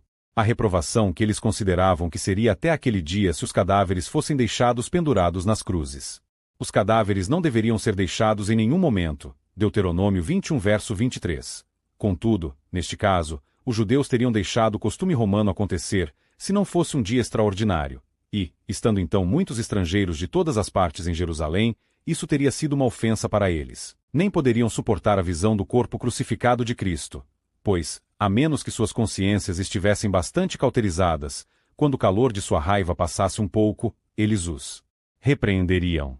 Sua petição a Pilatos, para que seus corpos, agora praticamente mortos, pudessem ser despachados, não estrangulando-os ou decapitando-os, o que teria sido uma aceleração compassiva deles para sair de sua miséria, como golpe de misericórdia, como os franceses o chamam, para aqueles que estão quebrados na roda, o golpe de misericórdia, mas pelo quebra de suas pernas, o que os levaria à dor mais intensa.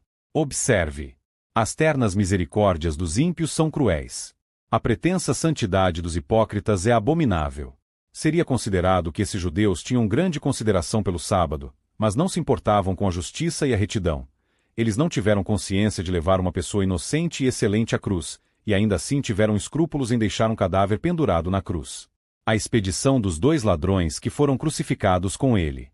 Pilatos ainda estava agradando os judeus e dava ordens como eles desejavam. E vieram os soldados, endurecidos contra todas as impressões de piedade, e quebraram as pernas dos 2 ladrões, o que, sem dúvida, extorquiu deles gritos hediondos, e os fez morrer de acordo com a disposição sangrenta de Nero, de modo a sentirem-se morrer.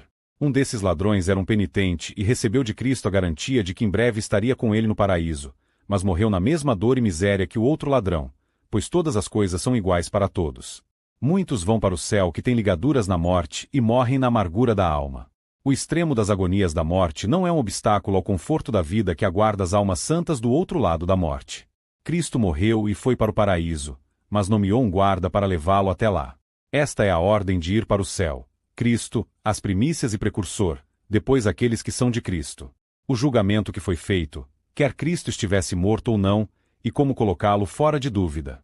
Eles supunham que ele estivesse morto e, portanto, não lhe quebraram as pernas. Observe aqui que Jesus morreu em menos tempo do que as pessoas crucificadas normalmente.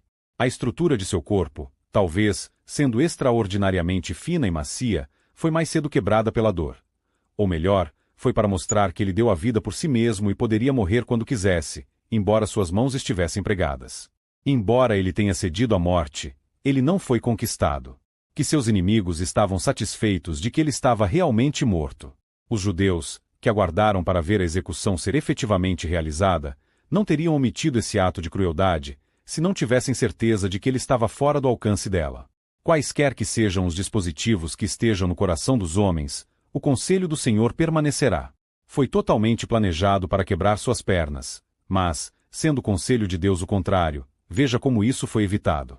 Como eles teriam certeza de que ele estava morto, fizeram um experimento que deixaria isso fora de questão. Um dos soldados perfurou-lhe o lado com uma lança, mirando-lhe o coração, e daí saiu sangue e água. O soldado, por meio disto, decidir se ele estava morto ou não, e por meio desse ferimento honroso em seu lado, substituir o método ignominioso de despacho que adotaram com os outros 2. A tradição diz que o nome deste soldado era Longinos, e que, tendo alguma sinomose nos olhos, foi imediatamente curado dela, por algumas gotas de sangue que escorriam do lado de Cristo caindo sobre eles. Bastante significativo, se tivéssemos alguma boa autoridade para a história. Mas Deus tinha um desígnio adicional aqui, que era para dar evidência da verdade de sua morte, a fim de provar sua ressurreição. Se ele estivesse apenas em transe ou desmaio, sua ressurreição seria uma farsa. Mas, por esta experiência, ele estava certamente morto, pois esta lança quebrou as próprias fontes da vida, e, de acordo com toda a lei e curso da natureza, era impossível que um corpo humano sobrevivesse um ferimento como este nos órgãos vitais, e tal evacuação daí. Para dar uma ilustração do plano de sua morte. Havia muito mistério nisso, e o fato de ser solenemente atestado sugere que havia algo milagroso nisso, que o sangue e a água saíssem distintos e separados da mesma ferida. Pelo menos foi muito significativo. Este mesmo apóstolo refere-se a isso como algo muito considerável, 1 João 5,6-8. Primeiro, a abertura do seu lado foi significativa. Quando protestamos contra a nossa sinceridade, gostaríamos que houvesse uma janela em nossos corações, para que os pensamentos e intenções deles pudessem ser visíveis a todos. Através desta janela, aberta ao lado de Cristo, você pode olhar para o seu coração e ver o amor ardendo ali, o amor forte como a morte. Veja nossos nomes escritos lá. Alguns fazem disso uma alusão à abertura do lado de Adão na inocência. Quando Cristo, o segundo Adão, caiu em sono profundo na cruz, seu lado foi aberto e dele foi tirada sua igreja, que ele desposou consigo mesmo. Veja F30.3. Nosso devoto poeta, Sr. George Herbert, em seu poema chamado The Bag, traz de maneira muito comovente nosso Salvador, quando seu lado foi perfurado, falando assim aos seus discípulos: se você tiver alguma coisa para enviar ou escrever, não tenho bolsa, mas aqui tem espaço, nas mãos e na visão de meu Pai, acredite em mim, virá com segurança. Que eu me importarei com o que você transmite, veja, você pode colocar isso bem perto do meu coração. Ou, se daqui em diante algum dos meus amigos vai me usar nesse tipo, a porta ainda estará aberta. O que ele envia apresentarei, e um pouco mais, não para sua dor. Suspiros transmitirão qualquer coisa para mim. Ouça desespero, vá embora. Em segundo lugar, o sangue e a água que fluíam dele eram significativos. Eles significaram os dois grandes benefícios dos quais todos os crentes participam através da justificação e santificação de Cristo. Sangue para remissão, água para regeneração. Sangue para expiação, água para purificação. Sangue e água eram muito usados segundo a lei. A culpa contraída deve ser expiada pelo sangue. As manchas contraídas devem ser eliminadas pela água de purificação. Esses dois devem sempre andar juntos. Você está santificado, você está justificado. Um cor Cristo os uniu e não devemos pensar em separá-los. Ambos fluíram do lado traspassado do nosso Redentor. A Cristo crucificado devemos mérito para nossa justificação, e espírito e graça para nossa santificação, e temos tanta necessidade deste último como do primeiro. Eles representavam as duas grandes ordenanças do batismo e da ceia do Senhor, pelas quais esses benefícios são representados, selados e aplicados aos crentes. Ambos devem sua instituição e eficácia a Cristo. Não é a água da fonte que será para nós a lavagem da regeneração, mas a água que sai do lado de Cristo. Não o sangue da uva que pacificará a consciência e refrescará a alma, mas o sangue que sai do lado de Cristo. Agora a rocha foi ferida, agora a fonte foi aberta. Zacarias 13 verso 1. Agora os poços da salvação foram cavados. Aqui está o rio, cujas correntes alegram a cidade do nosso Deus. A atestação da verdade disto por uma testemunha ocular, o próprio evangelista. Observe.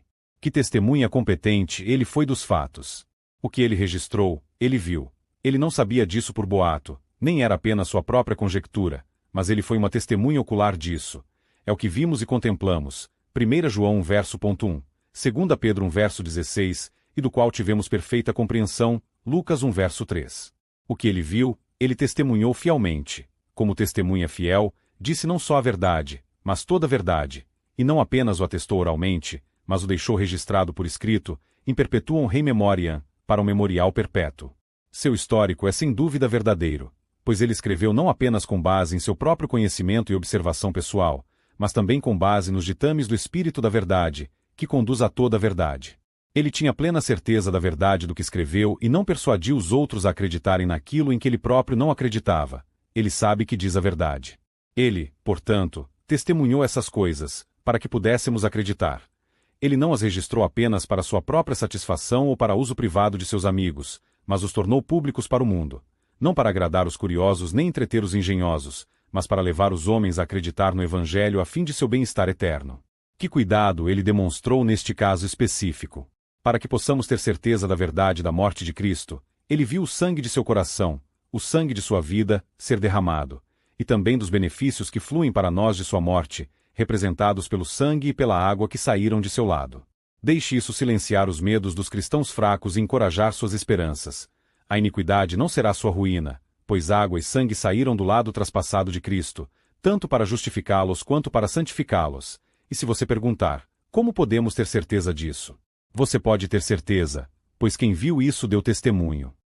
O cumprimento da Escritura em tudo isso, para que a Escritura pudesse ser cumprida, e assim tanto a honra do Antigo Testamento preservada quanto a verdade do Novo Testamento confirmada. Aqui estão dois exemplos disso juntos. A Escritura foi cumprida ao preservar suas pernas de serem quebradas. Nele se cumpriu aquela palavra, nenhum osso dele será quebrado. Houve uma promessa disto feita de fato a todos os justos, mas apontando principalmente para Jesus Cristo. O justo, Salmo 34 verso 20 lhe guarda todos os seus ossos, nenhum deles está quebrado. E Davi, em espírito, disse, todos os meus ossos dirão, Senhor, quem é semelhante a ti? Houve um tipo disso no Cordeiro Pascal, que parece ser especialmente mencionado aqui, Êxodo 12 verso 46 nem dele quebrarás nenhum osso. E é repetido, Números 9 verso 12 não quebrarás nenhum osso dele. Para esta lei a vontade do legislador é a razão, mas o antítipo deve responder ao tipo. Cristo, nossa Páscoa, é sacrificado por nós. Ele é o Cordeiro de Deus, e como a verdadeira Páscoa, seus ossos foram mantidos intactos. Este mandamento foi dado a respeito de seus ossos, quando morto, como os de José. Havia um significado nisso. A força do corpo está nos ossos. A palavra hebraica para osso significa força e, portanto, nenhum osso de Cristo deve ser quebrado, para mostrar que, embora ele tenha sido crucificado em fraqueza, sua força para salvar não foi quebrada de forma alguma. O pecado quebra nossos ossos, como quebrou os de Davi, SL 51.8, mas não quebrou os ossos de Cristo. Ele permaneceu firme sob o fardo, poderoso para salvar. A Escritura se cumpriu na traspassação do seu lado. Olharão para mim, a quem traspassaram. Assim está escrito, Zaque 1 e ali o mesmo que derrama o Espírito da graça, e não pode ser menos que o Deus dos santos profetas, diz, eles olharão para mim, que é aqui aplicado a Cristo, eles olharão para ele. Está aqui implícito que o Messias será traspassado, e aqui teve uma realização mais completa do que na perfuração de suas mãos e pés. Ele foi traspassado pela casa de Davi e pelos habitantes de Jerusalém, ferido na casa de seus amigos, como segues, Zacarias 13 verso 6. É prometido que quando o Espírito for derramado, eles olharão para ele e lamentarão. Isso foi parcialmente cumprido quando muitos daqueles que foram seus traidores e assassinos foram atingidos no coração e levados a acreditar nele. Será cumprido ainda mais, em misericórdia, quando todo Israel for salvo, e, com ira, quando aqueles que persistiram em sua infidelidade virem aquele a quem traspassaram e lamentarão por causa dele. Mas é aplicável a todos nós. Todos nós fomos culpados de traspassar o Senhor Jesus e estamos todos preocupados com afeições adequadas para olhar para ele. O enterro de Cristo. Lemos em João 19 versos 38 a 42. Depois disto, José de Arimateia, que era discípulo de Jesus, ainda que ocultamente pelo receio que tinha dos judeus, rogou a Pilatos lhe permitisse tirar o corpo de Jesus. Pilatos lhe o permitiu. Então, foi José de Arimateia e retirou o corpo de Jesus. E também Nicodemos, aquele que anteriormente viera ter com Jesus à noite, foi, levando cerca de 100 libras de um composto de mirra e aloés. Tomaram, pois, o corpo de Jesus e o envolveram em lençóis com os aromas, como é de uso entre os judeus na preparação para o sepulcro. No lugar onde Jesus fora crucificado, havia um jardim, e neste, um sepulcro novo, no qual ninguém tinha sido ainda posto. Ali, pois, por causa da preparação dos judeus e por estar perto o túmulo, depositaram o corpo de Jesus. Temos aqui um relato do sepultamento do bendito corpo de nosso Senhor Jesus. Os funerais solenes de grandes homens são geralmente vistos com curiosidade. Os funerais tristes de amigos queridos são assistidos com preocupação. Venha ver um funeral extraordinário. Nunca foi assim. Venha e veja um enterro que conquistou o túmulo e o enterrou, um enterro que embelezou o túmulo e o suavizou para todos os crentes. Vamos nos desviar agora e ver esta grande visão. Aqui está. O corpo implorou. Isso foi feito pelo interesse de José de Ramá, ou Arimateia, de quem nenhuma menção é feita em toda a história do Novo Testamento, mas apenas na narrativa que cada um dos evangelistas nos dá sobre o sepultamento de Cristo, na qual ele estava principalmente preocupado. Observe o caráter deste José. Ele era um discípulo de Cristo incógnito, em segredo, o melhor amigo de Cristo do que ele gostaria que fosse conhecido. Foi uma honra para ele ser discípulo de Cristo, e existem alguns que são, eles próprios, grandes homens inevitavelmente ligados a homens maus. Mas era sua fraqueza que ele estava tão secretamente, quando deveria ter confessado a Cristo diante dos homens, sim, embora tivesse perdido sua preferência por isso. Os discípulos devem reconhecer-se abertamente, mas Cristo pode ter muitos que são seus discípulos sinceramente, embora secretamente. Melhor secretamente do que nunca, especialmente se, como José aqui, eles ficarem cada vez mais fortes. Alguns que em menos provações foram tímidos, mas em maiores provações foram muito corajosos. Então José aqui. Ele escondeu sua afeição por Cristo por medo dos judeus, para que não o expulsassem da sinagoga, pelo menos do sinédrio, que era tudo o que podiam fazer. Ele foi corajosamente ao governador Pilatos, mas ainda assim temeu os judeus. A malícia impotente daqueles que só podem censurar, insultar e clamar é às vezes mais formidável até mesmo para homens bons e sábios do que se poderia imaginar. A parte que ele desempenhou neste caso. Ele, tendo por seu lugar acesso a Pilatos, desejou que ele se desfizesse do corpo. Sua mãe e seus queridos parentes não tinham ânimo nem interesse em tentar tal coisa. Seus discípulos se foram. Se ninguém aparecesse, os judeus ou soldados o enterrariam com os ladrões. Portanto, Deus levantou este cavalheiro para intervir nela, para que a Escritura pudesse ser cumprida e o decoro devido à sua ressurreição iminente fosse mantido. Observe que quando Deus tem um trabalho a fazer, ele pode descobrir quem é adequado para fazê-lo e encorajá-los a fazê-lo. Observe isso como um exemplo da humilhação de Cristo, que seu corpo morto estava à mercê de um juiz pagão, e deveria ser implorado antes de poder ser enterrado, e também que José não aceitaria o corpo de Cristo até que ele pedisse e obteve licença do governador. Pois naquelas coisas que dizem respeito ao poder do magistrado, devemos sempre prestar uma deferência a esse poder e submeter-nos pacificamente a ele. O embalsamamento preparado. Isso foi feito por Nicodemos, outra pessoa de qualidade e em cargo público. Trouxe uma mistura de mirra e aloés, que alguns consideram ingredientes amargos, para preservar o corpo, outros perfumados, para perfumá-lo. Aqui está. O caráter de Nicodemos, que é praticamente igual ao de José. Ele era um amigo secreto de Cristo, embora não seu seguidor constante. A princípio ele veio a Jesus à noite, mas agora o possuía publicamente, como antes. Capítulo 50. 5 Aquela graça que a princípio é como uma cana quebrada pode depois tornar-se como um cedro forte, e o cordeiro trêmulo ousado como um leão. Veja, é uma maravilha que José e Nicodemos, homens de tanto interesse, não tenham aparecido antes e solicitado a Pilatos que não condenasse a Cristo, especialmente vendo-o tão relutante em fazê-lo. Implorar pela sua vida teria sido um serviço mais nobre do que implorar pelo seu corpo. Mas Cristo não queria que nenhum de seus amigos se esforçasse para impedir sua morte quando chegasse sua hora. Embora seus perseguidores promovessem o cumprimento das Escrituras, seus seguidores não deveriam obstruí-lo. A bondade de Nicodemos, que foi considerável, embora de natureza diferente. José serviu a Cristo com seus interesses, Nicodemos com sua bolsa. Provavelmente, eles concordaram entre eles que, enquanto um procurava a doação, o outro preparava os temperos, e isso para expedição, porque estavam limitados no tempo. Mas por que eles fizeram tanto barulho por causa do corpo morto de Cristo? Alguns pensam que podemos ver nisso a fraqueza de sua fé. Uma firme crença na ressurreição de Cristo no terceiro dia teria poupado-lhes esse cuidado e custo, e teria sido mais aceitável do que todas as especiarias. De fato, aqueles corpos para quem o túmulo é um lar duradouro precisam ser revestidos de acordo. Mas qual a necessidade de tal mobília de sepultura para alguém que, como um viajante, apenas se desviou para dentro dela, para permanecer por uma noite ou duas? No entanto, podemos ver claramente nisso a força de seu amor.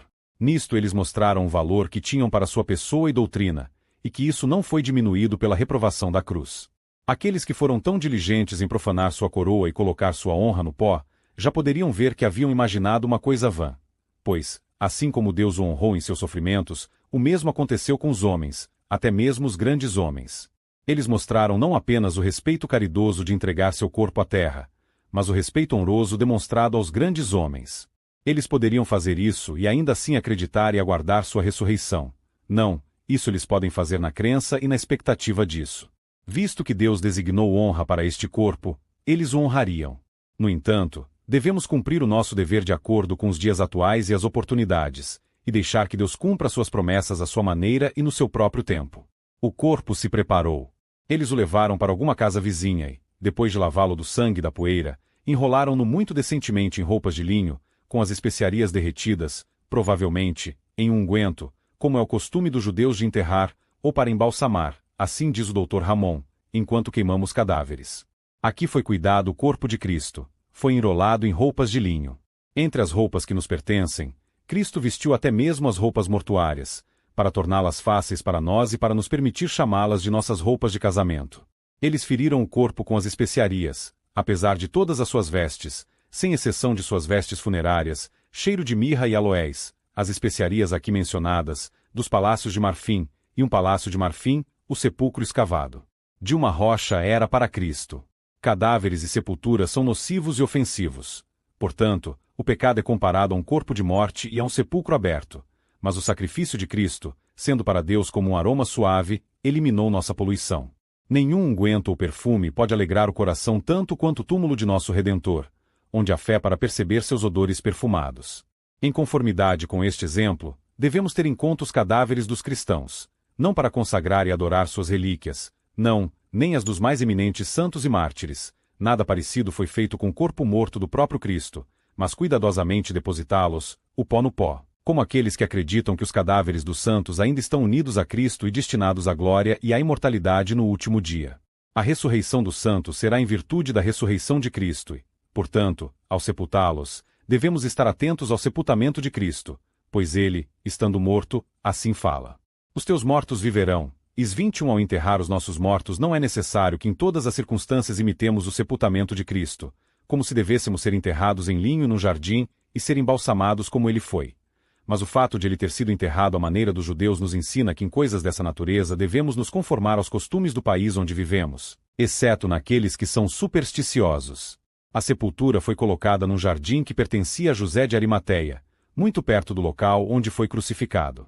Havia um sepulcro, ou cripta, preparado para a primeira ocasião, mas ainda não utilizado. Observe que Cristo foi sepultado fora da cidade, pois assim era a maneira dos judeus enterrar, não em suas cidades, muito menos em suas sinagogas, que alguns consideraram melhor do que a nossa maneira de sepultar. Ainda assim havia uma razão peculiar para isso, o que não se aplica agora, porque o toque de uma sepultura contraiu uma poluição cerimonial. Mas agora que a ressurreição de Cristo alterou a propriedade da sepultura e eliminou sua poluição para todos os crentes, não precisamos nos manter em tal distância dele, nem ser incapaz de uma boa melhoria ter a congregação dos mortos no cemitério, abrangendo a congregação dos vivos na igreja, visto que eles também estão morrendo, e no meio da vida estamos na morte. Aqueles que não quiserem visitar o Santo Sepulcro por superstição, mas pela fé, devem sair do barulho deste mundo. Que Cristo foi sepultado num jardim.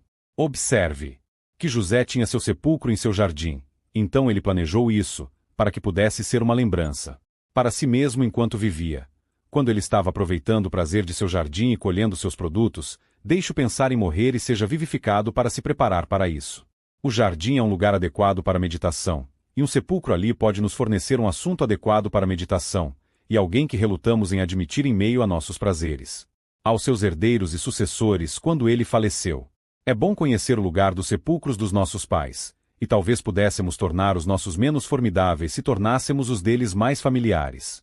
Que em um sepulcro em um jardim o corpo de Cristo foi colocado.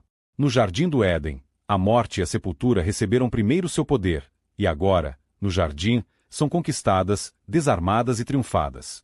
Num jardim, Cristo começou sua paixão, e de um jardim ele surgiria e começaria sua exaltação. Cristo caiu no chão como um grão de trigo, Capitão 12:24, e, portanto, foi semeado no jardim entre as sementes, pois o seu orvalho é como o orvalho das ervas, ele é a fonte dos jardins. Que ele foi enterrado em um novo sepulcro.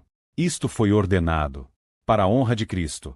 Ele não era uma pessoa comum e, portanto, não deve se misturar com o pó comum. Aquele que nasceu de um ventre virgem deve ressuscitar de um túmulo virgem. Para a confirmação da verdade de sua ressurreição, para que não se possa sugerir que não foi ele, mas algum outro que ressuscitou agora, quando muitos grupos de santos surgiram, ou que ele ressuscitou pelo poder de algum outro, como o homem que foi ressuscitado pelo toque dos ossos de Eliseu, e não pelo seu próprio poder. Aquele que fez novas todas as coisas, fez uma nova sepultura para nós. O funeral solenizado. Ali depositaram Jesus, isto é, o corpo morto de Jesus. Alguns pensam que o chamado deste Jesus sugere a união inseparável entre a natureza divina e a humana. Até mesmo este cadáver era Jesus, um Salvador, pois a sua morte é a nossa vida. Jesus ainda é o mesmo.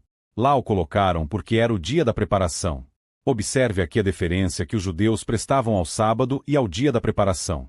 Antes do sábado da Páscoa, eles tiveram um dia solene de preparação. Este dia foi mal guardado pelos principais sacerdotes, que se autodenominavam igreja, mas foi bem guardado pelos discípulos de Cristo, que foram considerados perigosos para a igreja, e muitas vezes é assim. Eles não adiariam o funeral para o sábado, porque o sábado deve ser um dia de santo descanso e alegria, com o qual os negócios e a tristeza de um funeral não combinam bem. Eles não iriam chegar muito tarde no dia de preparação para o sábado. O que deve ser feito na noite anterior ao sábado deve ser planejado de modo que não possa se entrincheirar no horário do sábado, nem nos indispor para o trabalho do sábado. Observe a conveniência que eles tiveram de um sepulcro adjacente. O sepulcro que eles usaram estava próximo. Talvez, se tivessem tido tempo, o teriam levado para Betânia e o enterrado entre seus amigos lá. E tenho certeza de que ele tinha mais direito de ter sido sepultado no principal dos sepulcros dos filhos de Davi do que qualquer um dos reis de Judá. Mas foi ordenado que ele fosse colocado em um sepulcro próximo. Porque ele deveria ficar ali por apenas algum tempo, como em uma pousada, e portanto ele pegou o primeiro que se ofereceu. Porque este era um novo sepulcro. Aqueles que o prepararam pouco pensaram em quem deveria ocupá-lo. Mas a sabedoria de Deus vai infinitamente além da nossa, e Ele faz o uso que lhe agrada e de tudo que temos. Somos ensinados a não ser excessivamente curiosos sobre o local de nosso sepultamento. Onde a árvore cai, por que não deveria cair? Pois Cristo foi sepultado no sepulcro que estava próximo. Foi a fé na promessa de Canaã que direcionou o desejo do patriarca de ser levado para lá como sepultamento. Mas agora, uma vez que essa promessa foi substituída por uma melhor, esse cuidado acabou. Assim, sem pompa ou solenidade, o corpo de Jesus é colocado na sepultura fria e silenciosa. Aqui está a nossa fiança presa pelas nossas dívidas, de modo que, se ele for libertado, a sua quitação será nossa. Aqui está o sol da justiça que se põe por um tempo, para nascer novamente em maior glória e não se pôr mais. Aqui jaz um aparentemente cativo da morte, mas um verdadeiro conquistador da morte, pois aqui jaz a própria morte morta e o túmulo conquistado. Graças a Deus, que nos dá a vitória.